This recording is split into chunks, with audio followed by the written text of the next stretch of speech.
Metro time news पर आने वाली नई नई वीडियोस को देखने के लिए हमारी यूट्यूब चैनल को लाइक कीजिए, सब्सक्राइब कीजिए और शेयर कीजिए और बेल आइकॉन के बटन को प्रेस करना हरगिज ना भूलिए। अस्सलाम वालेकुम नाज़रीन, मैं हूं आपकी मेज़बान फ़ाइज़ा बशीर और इस वक्त मौजूद हूं पाकिस्तान के सबसे बड़े सहाफ़ी हसन निसार साहब, जो कि पाकिस्तान में मेशत हो, बिज़नेस हो या फिर सियासत हो, उनकी नज़र तमाम सूरत हाल पर रहती है। आइए आज हम इनसे बात करते हैं। अस्सलाम वालेकुम। जी वालेकुम सलाम बेटा। हाँ जी, कैसे हैं आप सर? जी मैं ठीक हूँ अल्हम्दुलिल्लाह। सर आप मुझे बताइएगा कि आपके मुताबिक पाकिस्तान की तर्ज़ सियासत कैसी है? देखो, सियासत वाकई सही मानों में हम जैसे मुल्कों में नहीं, सियासत इबादत है। सियासत हमारे हुजूर सल्लल्लाहु अलैहि वसल्लम उनकी सुन्नत है। तो इनके बारे में इनको सियासतदान, अच्छा एक और बात मैं आपको बताऊं, सियासत कहते हैं अफ़हाम व तफ़हीम को। ये तो जानवरों की तरह आपस में लड़ने वाले लोग हैं, इसलिए इनके बारे में it's very difficult to comment. जो कुछ है आप लोगों के सामने है, जो कुछ इस मुल्क में हो रहा है। तो आप माशाल्लाह बहुत यंग हो, या आपको अंदाज़ा नहीं होगा। इस मुल्क की सारी तारीख़ मुद्दतों से हम देख रहे हैं। तो यहाँ तो कायदे आज़म मोहम्मद अली जिन्ना के बाद कहतुर रजाल की सी कैफियत है, कोई कुछ समझ नहीं आती। टू टेल यू ऑनेस्टली, जो डिक्टेटर होता है वो डेमोक्रेसी का उसको जुनून होता है। जो डेमोक्रेट सो कॉल्ड हैं उनको डिक्टेटरशिप का शौक़ हो जाता है। तो ये है आपकी तर्ज़ सियासत।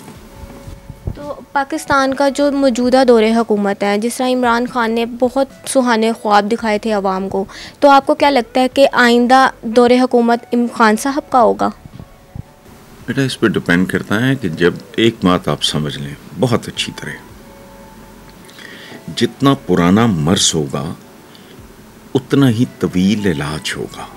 अभी आप पीटीआई को, इमरान को, मैं भी फ्रस्ट्रेट हो जाता हूँ, मुझे भी गुस्सा चढ़ जाता है, मैं भी तनकीद करता हूँ। लेकिन फिर जब मैं ठंडे दिल से सूरत हाल पे गौर करता हूँ कि जिस मुल्क की इकॉनमी रीढ़ की हड्डी होती है उसको बर्बाद करने में आपने बरसों लगाए, अशरों लगाए, कई बारियाँ, या पीपल्स पार्टी या नून लीग, ये जो कोई भी है, तो इतने तवील मर्ज के बाद आप लोग अगर एक्सपेक्ट कर रहे हो कि 3 साल में कोई मुआवजा हो जाए, तो मेरा ज़ाती ख्याल ये है, गलत भी हो सकता है, कि डायरेक्शन मुल्क को मिल गई है, उसकी समत का तयन हो गया है और मामलात के हल की तरफ जो उनकी स्पीड है उसमें भी इजाफा होता जा रहा है। So if all goes well, Allah करम करे तो। और एक बात मैं और आपको बता दूँ कि इमरान को आप कभी ब्लेम नहीं कर सकोगे अगर आप इमरान खान को या पीटीआई को कम से कम 2 टर्म्स नहीं देते। जो गंद वो घोल गए हैं ये नवाज शरीफ एंड कंपनी या पीपल्स पार्टी, उसको रिवर्स करने में कम से कम 10 साल। घर या एक छोटा मोटा कारोबार अगर डिस्टर्ब हो जाए, अपसेट हो जाए, तो बेटा उसको भी राह रास्त पे लाने के लिए वक्त लगता है। आप 1-2 कनाल का घर शुरू करो तो 1.5-2 साल में तो वो मुकम्मल नहीं होता, उसके बाद उसकी फर्निशिंग होती है फलाना। तो इसलिए लेट्स टेक इट ईजी। थोड़ा हम जो हैं जल्दबाज लोग हैं, उजलत पसंद हैं, और किसी हद तक ठीक भी है। एक आदमी जो भूख से मर रहा है वो तो कहता है ना कि फ़ौरन, लेकिन आटा गूंदने में या चपाती बनने में टाइम तो लगेगा ना, या खाना तैयार होने में वक्त लगेगा ना। तो वो अगर 4 दिन से भूखा है वो तो कहेगा कि मुझे तो घास ही रख दो मेरे आगे, ठीक है। इसी तरह जो बंदा प्यास से मर रहा होगा वो कहेगा यार खारा पानी भी है तो मुझे दे दो। हम लोगों की वो कैफियत है। तो थोड़ा आप हंस के करें, रो के करें, आपको अगर आप ये नहीं करते तो फिर आप उसी दलदल में वापस चले जाओगे। अवाम का कहना ये है कि काफ़ी साल हो गए हैं, हमें कोई भी मतलब कि कोई उस तरह के, जिस तरह के इमरान खान ने वादे किए थे या बहुत बड़े बड़े ख्वाब दिखाए थे, उसके ऊपर बिल्कुल भी उन्होंने एक भी चीज़ पे अमल नहीं किया। आप इस बारे में? आप गलत कह रहे हो। पहली बात तो ये है मेरा नहीं, ये अवाम का ऐसा नहीं। अवाम कहाँ के अवाम, कौन से अवाम? ये एक एब्स्ट्रैक्ट किस्म की टर्म है, ठीक है ना। किस एज ग्रुप के, किस पेशे के? जाओ जरा जाके किसानों से पूछो, वो इतने खुश हैं कोई बयान ही नहीं कर सकता। जाके आप उन लोगों से पूछो जो कंस्ट्रक्शन इंडस्ट्री के साथ वाबस्ता हैं, जाएं, प्लीज करेक्ट मी। आप आओ, मैं यहीं इसी माइक के सामने बैठ के आपसे माजरत करूंगा। ये मैं 2-3 एरियाज बताए ना मैंने, यहां टेक्सटाइलर के पास जाओ, एनी टेक्सटाइल मिल गो।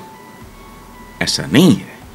जो जंगलात उग रहे हैं, हमारे यहाँ चूंकि तालीम की बहुत कमी है, फुकतान है, हम नहीं जानते ये कि ये को मजाक नहीं हो रहा। आपकी दुनिया बदल जाएगी बेटा, आने वाली नस्लों की सूरत हाल तब्दील हो जाएगी। आलूदगी और ये मौसम की तब्दीली, ये बहुत खौफनाक प्रॉब्लम्स हैं। इनसे जंग करने के लिए ये जो दरख्तों का एक, अच्छा आपको कितना पता है ये जो हेल्थ कार्ड है इसके बारे में? नहीं। थोड़ा जल्दी आप शहरी अवाम की बात कर रहे हो, नहीं ऐसा नहीं है। तो आप हमें ये बताइएगा, हमने रिसेंटली कही है ना एक बात कि गाड़ियां और मोटरसाइकिलों की रिकॉर्ड सेल हुई है। अगर ये रोटी के इतने मुहताज हैं, इधर भूखे मर रहे हैं, तो आज तक की हमारी तारीख में कभी इतनी गाड़ी नहीं बिकी, कभी इतना मोटरसाइकिल नहीं बिका, तो वो कैसे हो रहा है? इसलिए मैं आपसे ये नहीं कि मैं मुकम्मल इख्तलाफ कर रहा हूँ, मैं आपके साथ जुज़वी इख्तलाफ कर रहा हूँ कि ये स्टेटमेंट फेयर नहीं है, मुनासिब नहीं है। जी, आपकी नज़र में हमारा अदालती निज़ाम कैसा है? इंसाफ की राह में कौन सा ऐसा इदारा है जो रुकावट है, अदलिया या फिर पुलिस? सारे मिलजुल के एक ही काम कर रहे हैं। मैंने आज ही कॉलम लिखा है कि ये इसकी जश्न आज़ादी मना रहे हो आप लोग, यहाँ तो हर तरह की आज़ादी है आपको। उसमें एक आज़ादी ये भी है कि अदालत जाओ, इंसाफ की बजाय तारीख लेके आ जाओ। 3-3 नस्लें, ये कुछ साल 1.5-2 साल पहले की बात होगी। सुप्रीम कोर्ट के कोई जज थे जो अदालत में रो पड़े थे, क्योंकि उनके सामने एक आदमी जिसने कभी इंसाफ के लिए अदालत का दरवाज़ा खटखटाया था, उसका पोता खड़ा था और उस पोते के बाल सफ़ेद हो चुके थे, तो वो जज साहब रो पड़े थे। ठीक है, तो बहरहाल ये तो ढकी छुपी बात नहीं है। सर, अब हमें बताइएगा कि मेरा जिस्म मेरी मर्ज़ी का नारा बहुत ही मकबूल रहा है, आपकी इस बारे में क्या राय है? बेटा एक बात तो ये समझ रहा हूँ, बहुत ही मकबूल कैसे रहा है? बेशुमार लोगों ने इस पे लानत भेजी है, बेशुमार लोगों ने इसके खिलाफ लिखा है, प्रोटेस्ट किया है। ये एक जो कहते हैं ना कि देसी किस्म की मेमे या ये दुमचियाँ, ये इससे एक ख़ास तरह का क्राउड है स्पॉन्सर्ड, उसकी वजह मैं और तफसील में नहीं जा रहा। लोगों की मुखालफत की वजूहात और हैं, मेरी और हैं, कतन नहीं। मैं सिर्फ एक सादा सी बात करता हूँ कि ये इलॉजिकल बात है। मुझे नहीं पता उनकी नीयत क्या है, लेकिन उन्होंने जो स्लोगन उठाया है वो बाकायदा रिडिकुलस है, इलॉजिकल। देखो, पैदाइश पे आपका बस नहीं, आपने औरत के तौर पे पैदा होना है या मर्द के तौर पे पैदा होना है, इस पे आपका। माँ बाप कौन होंगे उस पे आपका नहीं। किस मज़हब में पैदा होना है उस, अल्लाह पाक तो हिंदुओं में भी, सिखों में भी, क्रिश्चियंस में भी, जूस में भी, वो तो हर जगह ठीक है। उस पे इख्तियार नहीं, किस मुल्क में, किस माशरे में, किस माहौल में, ठीक है। अच्छा, मौत कब आनी है? ओ भाई, आपको एनवायरनमेंट कैसा मिला है? जिंदगी में शायद ही कोई चीज हो, और अगर है भी तो वो भी धोखा है। यू अंडरस्टैंड कि आपके तो बस में ही कुछ नहीं, वो तुम्हारा जिस्म तो तुम्हारा है ही नहीं। मेरा जिस्म, मेरी मर्जी, वो ठीक हो गई बात, लेकिन क्या वो मेरा है? मेरी औकात इतनी है हम सब इंसानों की कि कि हमें ये जानने के लिए कि हमारा ब्लड ग्रुप कौन सा है, हमें टेस्ट कराना पड़ता है, खून का सैंपल दे के लैब से पूछना पड़ता है कि मुझे बताएं जी मेरा। ये औकात है हमारी। दांत में दर्द हो जाए तो भागे जाते हैं चीखें मारते डेंटिस्ट के पास। ये कोई आपको अपनी कमर पे जो अगर तेल है, मुझे नहीं पता मेरी कमर पे है नहीं है, ये औकात है जिसमें मेरा है ही नहीं। इसमें कब कहीं क्या गलत हो जाए अल्लाह माफ करे। मैं तो दुआ मांग के सोता हूं कि अल्लाह पाक मुझे पेनलेस और पीसफुल मौत देना। लोगों के साथ क्या क्या नहीं हो जाता, छोटी छोटी उम्रों में कैंसर, वो भी तेरा जिस्म है तो थप्पड़ ना मारूं मैं तेरे मुंह पे, तुझे कैंसर कैसे हो गया, जिस्म तो तेरा है। ये रिडिकुलस है, ये स्टूपिड बात है।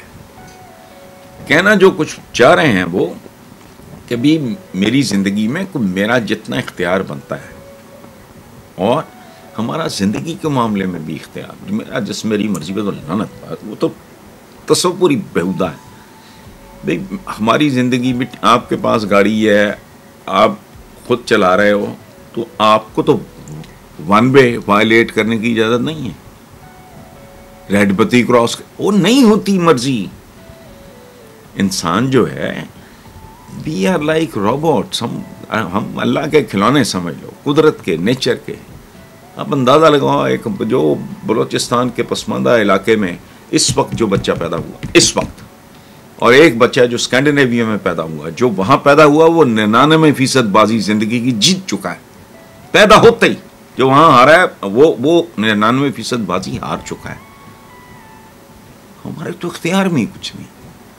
वो एक बंदा गया हज़रत अली के पास कि जी मेरा तकदीर तदबीर, उन्होंने कहा एक टांग उठाओ, ये उनसे मंसूब है वाक़या। तो बंदे ने टांग उठा ली, तो फिर आपने कहा आप दूसरी टांग उठाओ। उसने कहा जी मेरे तो दांत टूट जाएंगे, मुंह के बल गिरूंगा। उन्होंने कहा बस इतना ही है। हमारा इख्तियार बहुत महदूद है।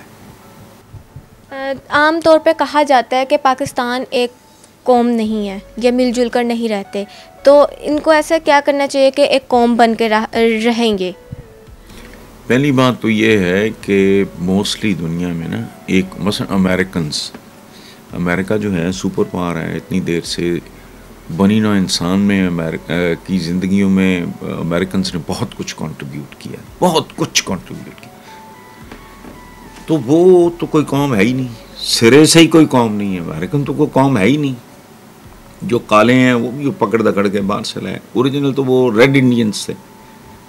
बाकी कोई चाइनीज़ अमेरिकन है, कोई आयरिश अमेरिकन है, कोई इंग्लिश अमेरिकन है, कोई जर्मन अमेरिकन है, वही उतारे। लेकिन चूँकि एक मुतवाज़न है, खूबसूरत मुनसिफाना माशरा बना, लिविंग लाइक अ नेशन। बाकी घरों में भी डिफरेंसेस हो जाते हैं। हम मुसलमान हैं लेकिन हमारे फ़िरका वारियत ये वो, उसमें जो कुछ होता है आपको भी पता है। सो जब तक एक मुनसिफाना माशरा तश्कील नहीं पाता, उस वक्त तक हार्मनी पैदा नहीं होती। बेसिकली ये एक कौम का मतलब क्या है, एक तस्बीह है या माला है, ठीक है ना। उसमें धागे अगर आप मुख्तलिफ़ किस्म के उसमें मोती परो दो, ज़रूरी नहीं है एक ही तरह के, तो माला बन जाएगी। लेकिन उसमें वो बुनियादी जस्टिस होगा ना कि धागा एक ही है जिसमें वो सारे परोए गए। हम तो इधर बिखरे बुखरे, हमारा तो ना सारा ना पैर है। हम तो ना तबकाती तौर पे इकट्ठे हैं, ना इक़्तिसादी तौर पे इकट्ठे हैं, ना ज़ात बरादरी का रौला है, ज़बान का रौला है। यहाँ अभी बहुत दूर है मन। आप हमें बताइएगा कि आप जर्नल्स की क्या तारीफ़ करेंगे, क्या तारीफ़ करते हैं, उनके बारे में क्या सोचते हैं? मैंने क्या सोचना है, मुल्क के मुहाफ़िज़ होते हैं। और एक बात आप याद रखना, ये जो टटपुंजिया सियासतदान इस मुल्क का, ये नीम खानदा जाहिल लोग जब बात करते हैं ना, ये मार्शल लगते रहे, मैं इसके लिए भी ज़िम्मेदार पॉलिटिशियंस को समझता हूँ। एक बसों से भत्ते लेने वाला कब्ज़ा ग्रुप, कन टुटा, आवारा, लफंगा, नीम खानदा, 4 पैसे इकट्ठे करता है, असम्बली में घुस जाता है, चमचागिरी करता है। बाज़त एक हकारत होती है, फितरी बात है। एक जनरल जो है वो ISS भी क्लियर करता है, फिर पाकिस्तान मिलिट्री एकेडमी इतनी वो ज़बरदस्त वो एक प्रोसेस से वो गुजरता है, फिर वो सेकंड लेफ्टिनेंट तो लेफ्टिनेंट में वो करते करते करते इधर एक टट पूंजिया है, क्रिमिनल है, आवारा है, बदमाश है, सबको पता है। तो पैसे दे के टिकट लेता है, असम्बली में पहुंच जाता है, फिर और पैसे देता है, वजीर बन जाता है। तो उनके बारे में हकारत, मैं आई जनरली बिलीव कि अगर हमारे सियासतदानों में कोई क्लास होती, उनका कोई कैलिबर होता, वो आज कभी इंटरफेयर न करते। जी बहुत शुक्रिया आपका, आपने हमें अपने बहुत ही इम्पोर्टेंट टाइम में से हमें अपना टाइम दिया। नाज़रीन, हमारे साथ मौजूद थे पाकिस्तान के बहुत बड़े जर्नलिस्ट हसन निसार साहब। इनसे हमने बहुत सी बातें की। इसके साथ साथ मुझे दीजिए इजाज़त, आपसे मुलाकात होगी अगली स्टोरी में। अल्लाह निगहबान।